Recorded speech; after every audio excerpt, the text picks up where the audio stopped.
Welcome to Woods and Water Outdoors. I'm Patrick Corcoran. Today we're going to talk about powder painting, a few steps that we take when we powder paint our heads, the supplies that we use, tools to hold our heads after when we heat them and we dip them, just a few little steps that we use. There's several different ways that people do this.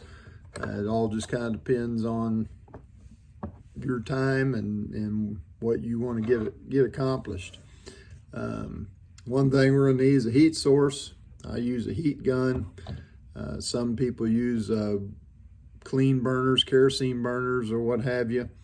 Those are good. Stay away from candles or anything that puts off a soot, because that's going to get on your head, and that'll change the color of your paint.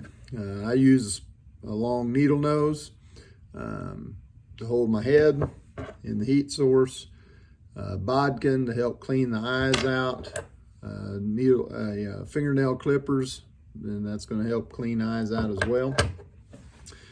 I have this little rack that goes in the toaster oven that I use to cure, and so there's no need to, when you have one of these, to buy something. You're just going to have to be careful when you slide it into the oven and make sure all the heads stay apart. I have cured as many as 185 heads on this rack at one time, so it will hold a lot.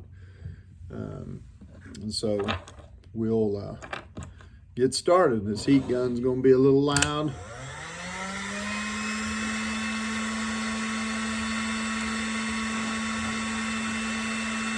You're going to hold your head over,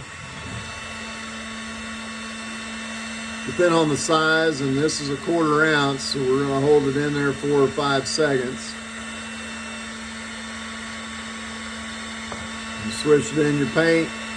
You may need to put it back over the heat source.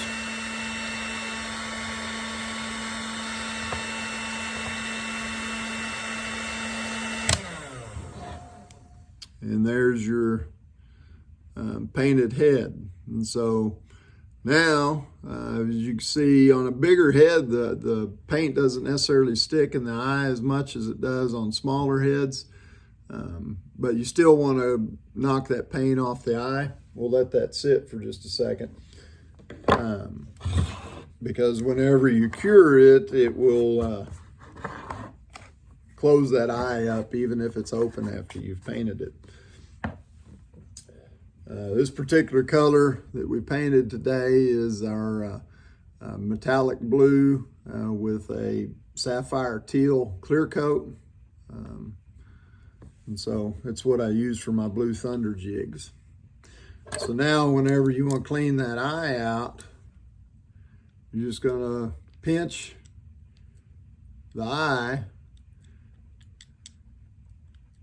and then you can take the corner of that fingernail clippers and pop that paint out of there. And if it's difficult, that's where the bodkin comes in, because the tip of that bodkin will slip right into that eye and finish cleaning it out. And so that's hard to see, but you can see we have a clean eye. And then once you get everything painted and clean that you want, you're going to set your toaster oven. I have mine set at just over 300 degrees.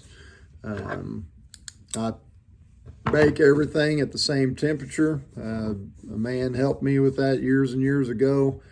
And he said it really wasn't worth it to try to keep up with all the different temperatures to bake these heads at, because that's going to be unlimited depending on how much paint you get.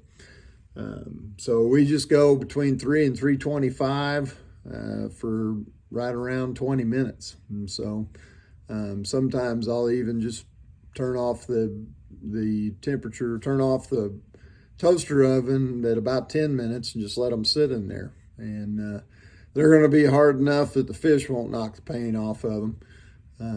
I'm not sure that you can get them hard enough to keep it from chipping if you're hitting rock or anything like that when you're shooting docks or whatever it might be. So most of the time those jigs are not going to be around long enough to worry about it. So that's just where we're at. Use a toaster oven. Don't use a household oven unless it's not in use anymore. You don't want the fumes from that get on food or anything like that. So I've got a little toaster oven I've been baking heads in for about 17, 18 years, and that little rack slides right in it perfect. And so hopefully this helps you out with powder painting heads, and a couple little simple steps to get you started. And again, go back to what you hold these with. I'm not very good at it, that's why I don't use it, but a lot of gentlemen I know hold it with a forceps like that and then paint it, and they don't get paint in their eye then. And if that works for you, it'll save you a little bit of a step, a little bit of time, especially if you're mass producing. And so again, we did this video because we had a call and asking questions about the process, and so we put this together, and hopefully this will help. And by all means, if any of you have any thoughts or suggestions, things you'd like to see, we'd be more than happy to try to put something together. Thanks for watching.